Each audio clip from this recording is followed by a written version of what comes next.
Yeah Congress తరపున కొన్ని ప్రశ్నలు సంధించారు. ఇక్కడ ఆది శ్రీనివాస్ ప్రభుత్వ విప్ కవిత గారు మీ లేఖను లీక్ చేసింది ఎవరు? ఆది శ్రీనివాస్ ప్రభుత్వ విప్పు. రెండవది కేసీఆర్ దేవుడు అయితే దయ్యం ఎవరు? మూడవది కేసీఆర్ పక్కనున్న కోవట్టులు ఎవరు? బీఆర్ఎస్ లో మీ పైన కుట్ర చేస్తున్నది ఎవరు? నాలుగవది. ఐదవది సొంత తండ్రిని కలిసి మాట్లాడకుండా లేఖ ఎందుకు రాయాల్సి వచ్చింది? ఆరవది మీకు ఫామ్ హౌస్ లోకి ఎంట్రీ లేదా? ఎవరు మిమ్మల్ని అడ్డుకుంటున్నారు? ఏడవది లేఖ లీక్ కావడం పైన వివరణ ఇవ్వాలని కేసీఆర్ని అడుగుతారా? 8 మీ పార్టీ వర్కింగ్ ప్రెసిడెంట్ కేటీఆర్ గురించి ఎందుకు మాట్లాడటం లేదు? 9 ఇంత జరుగుతుంటే మీ కుటుంబం ఎందుకు మీకు అండగా నిలబడటం లేదు? 10 ఎయిర్పోర్ట్ లో మీకు స్వాగతం పలకడానికి బీఆర్ఎస్ నేతలు ఎందుకు రాలేదు? 11 మీ లేఖ నకిల్దని మీ సొంత పత్రికలో రాయించింది ఎవరు? చాట్‌జీపీటీ ఇంత తొందరగా ఇన్ని ప్రశ్నలు ఇచ్చిందా? చాట్‌జీపీటీ ఇచ్చినట్టు కనబడతా ఉంది ఇంత ఫాస్ట్ గా. దయాకర్ గారు కాంగ్రెస్ చెప్పండి భరత్ గారు. అప్పుడే 11 ప్రశ్నలు ఇంత తొందరగా చాట్‌జీపీటీ బాగా ఆపరేట్ ఇప్పుడు ఆల్రెడీ రెడీ కాదు డిఎన్ఏ విత్ భరత్ లేకపోతే ఇప్పుడు నాది వీడియోలే వచ్చు ఇప్పటికి. ఏం చేయాలి? నువ్వు నన్ను ఎంగేజ్ చేసి వాళ్ళిద్దరిని మాట్లాడిపిస్తా ఉంటుంది. వాళ్ళిద్దరిదే చర్చ నడుతుంది. ఇప్పుడు నేనే తయారు చేస్తుంటే, ఎందుకంటే ఇవన్నీ కూడా నేను చెప్పాల్సినవి ఇప్పుడు బయట సమాజానికి. ఇప్పుడు నీతో కూడా షేర్ చేసుకోవాల్సినవి. ఇప్పుడు అనుమానము సంక్షోభం దిశగా పోవట్లేదా? ఏం చర్చ చేస్తున్నావు భరత్ భాయ్ నువ్వు? ఆమె నేనే రాసిన అని చెప్పే. ఇంకేంది దీంట్లో ఉన్నది? నేను సంక్షోభం నేను అనట్లే, టీ కప్ లో తుఫాన్ అని వి ప్రకాష్ అంటారు. నేను అంటున్నది ఇప్పుడు నా కామెంట్ చెప్తున్నా. మీరు అనుమానపడ్డరు, ఆమె నిజమని చెప్పింది, ఎవరో దయ్యాలు ఉన్నారని చెప్పింది. అంటే ఏంది? పంచాయతీ వదిలేది కాదు కదా, పొడిచేది కాదు కదా.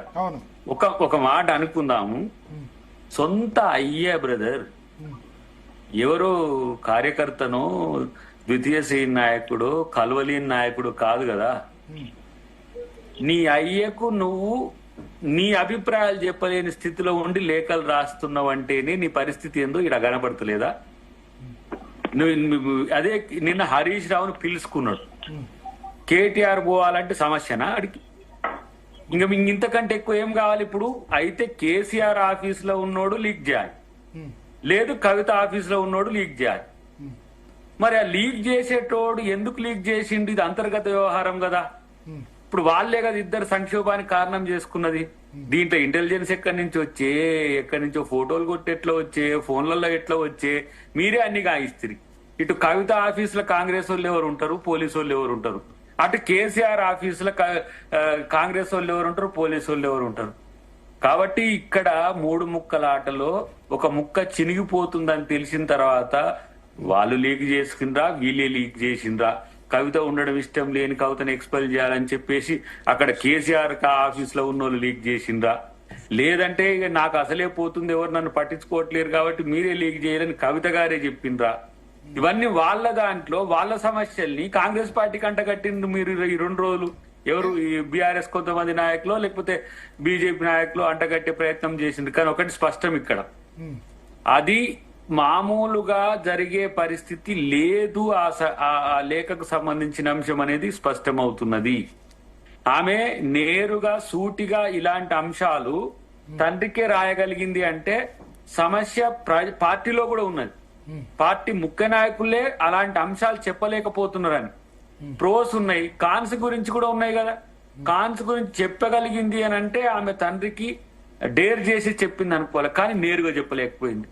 లేఖ రాస్తే ఆయన చదువుకొని ఏమైనా చేస్తారని అనుకున్నది. మరి ఎప్పుడన్నా కేటీఆర్ ప్రేమ లేఖ రాసిందా నాన్నకు ప్రేమతో అని చూస్తారా?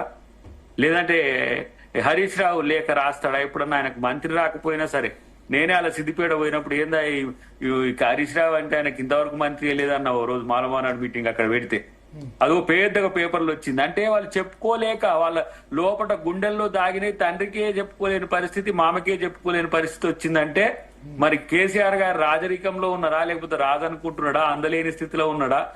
ప్రజలకు అందుబాటులో లేకపోతే, అసెంబ్లీకి రాకపోతే ఓకే, కానీ బిడ్డలకు కూడా తండ్రులు అందుబాటులో లేకుండా పోవడం అనేది దేనికి సంకేతం? ఇష్టం లేకపోవడం వలన, లేదు వాళ్ళ దాంట్లో కొంతమంది అంటున్నారు ఆ లిక్కర్ కేసు కాంచి ఆమె పార్టీకి అప్రతిష్ట తెచ్చిందని ఒక ప్రచారం ఉంది కాబట్టి కేసీఆర్ కలవడానికి ఇష్టపడతలేడు అని ఒక ఆయన అంటాడు. అసలు నేను చదివిన మేమేసేయి మేమేసిన ఆది శ్రీనివాస్ వేశారు ప్రభుత్వ వైపు. మేమేసినాయి అదే మా ఆది శ్రీనివాస్ గారు వేసినాయి. మీడియానే వేయాలి, మీరే మధ్యవర్తులు, మీరే ఫోర్త్ ఎస్టేట్. ఈ అనుమానాలన్నీ క్వశ్చన్లన్నీ రావాలి. ఇప్పుడు నేను చూస్తున్నా మన లైవ్ లో చర్చ కాదు, మన లైవ్ చూసుకుంటున్నా, మిగతా వాళ్ళ యొక్క అభిప్రాయాలు చూస్తున్నా. నేను ఇలాంటి అన్ని గమనిస్తున్నా. కానీ ఒక్క మాట, ఇప్పుడు జరుగుతున్న పరిణామాల్లో వాళ్ళ పార్టీలో అంతర్గత కుమ్ములాటలు తారాస్థాయికి చేరినాయి అంటే మాత్రం వాస్తవం. అటువైపు బీజేపీలో కూడా అదే స్థాయిలో ఉన్నాయి. ఎందుకు ఆ దాంట్లో 3 ముక్కలాటే ఉంది, బండి సంజయ్, కిషన్ రెడ్డి అండ్ ఈటెల రాజేందర్. ఇప్పుడు మీరు కొట్లాడుకుంటూ మళ్ళీ కాంగ్రెస్ మీద బట్టి వాళ్ళు ఎప్పుడు కొట్లాడుకుంటారని వీళ్ళు అంటారు. మాది అందరికి తెలిసిన సత్యమైన అన్ని పార్టీలు 3 కాదు. కాంగ్రెస్ ది కొత్త భరత్ భాయ్, నీకు తెలియదా? బీఆర్ఎస్ లో ఆశ్చర్యం, బీఆర్ఎస్ లో అంటే కుటుంబంలో వస్తాయనైతే అనుకోలేదు నేను. అంటే ఓకే, అది కేటీఆర్ అనుకున్నారు కానీ కవిత నుంచి వస్తాయని అనుకోలేదు. అది పార్టీ నాయకులు విభేదించి ఇప్పుడు ఈటెల రాజేందర్ గారు బయటికి పోయినరు. ఈటెల రాజేందర్ గారు మర్చిపోయిన వాస్తవానికి ఇంతకుముందు చెప్పే దాంట్లో. ఈటెల రాజేందర్ గారు ఇక్కడ సభాపక్ష నాయకుడిగా ఉండేది. తెలంగాణ వచ్చిన తర్వాత ఆయన ఫినాన్స్ మినిస్టర్ గా, ఇంకో మినిస్టర్ ఆరోగ్య శాఖ మంత్రిగా ఉన్నాడు. ఆయన నెంబర్ 2 గా ఉండడానికి ప్రయత్నం చేసి ఆయన బయటికి వెళ్ళేటప్పుడు కూడా ఇదే రాద్ధాంతమైంది. కానీ ఆయన పార్టీలో ఉన్నా కూడా కుటుంబేతర వ్యక్తి. కానీ ఇప్పుడు కుటుంబంలో వచ్చింది సంక్షోభం. ఇది సమస్య అవుతుంది. అవసరమైతే ఈ లీన్ టైంలోనే ఎవరు కావాలి ఎవరు వద్దని తేల్చుకోవడానికి ప్రయత్నం జరుగుతుందా కేసీఆర్ గారి దగ్గర అనేది కూడా ఒక చర్చ జరుగుతుంది కదా. సో అలాంటప్పుడు కేటీఆర్ వైపు మొగ్గు చూపడం వల్లనే ఇప్పుడు విన్ విన్ సిచ్యువేషన్ ఎవరికంటే కవిత గారికే కదా. ఇప్పుడు ఇది ఇప్పటితో సమస్యనా కూడా ఆమెను సబటైజ్ చేసి నీకు ఈ ప్రాధాన్యత ఇస్తామని చెప్తారు. ఒకవేళ ఆ ప్రాధాన్యత ఇవ్వలేక పరిస్థితుల్లో ఆమె సొంత నిర్ణయం తీసుకొని నేను ఇంత రాసినా కూడా, ఇంత చేసినా కూడా నన్ను పట్టించుకుంటలేరు, ఆమె బయటకు వెళ్లి పార్టీ పెట్టుకున్నా కూడా ఆమెకే మేలు జరుగుతుంది. ఇప్పుడు ఉన్నదానికంటే తక్కువ అయ్యేది ఏం లేదు కదా కవిత గారికి ఇప్పుడు.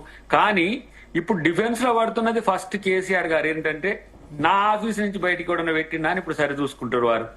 లేదు కవిత గారి ఆఫీస్ లో ఎవరెవరు ఉండే అప్పుడు ఏంది అని చెప్పి మళ్ళీ వాళ్ళ సీసీ కెమెరాలు మరి బయట పెట్టుకొని ఎవరు వచ్చింది ఎవరైనా తీసి ఆ పేపర్లు ఏడ ఉంటే అందరికి ఎరికే కదా. మీ రోల్ ఏం లేదా లీక్ లో? దాంట్లో ఇప్పుడు వారే చెప్తుండ్రు కదా కేసీఆర్ గారి చుట్టూ దయ్యాలు ఉన్నాయి, దేవుని చుట్టూ దయ్యాలు ఉన్నాయి అని చెప్పి.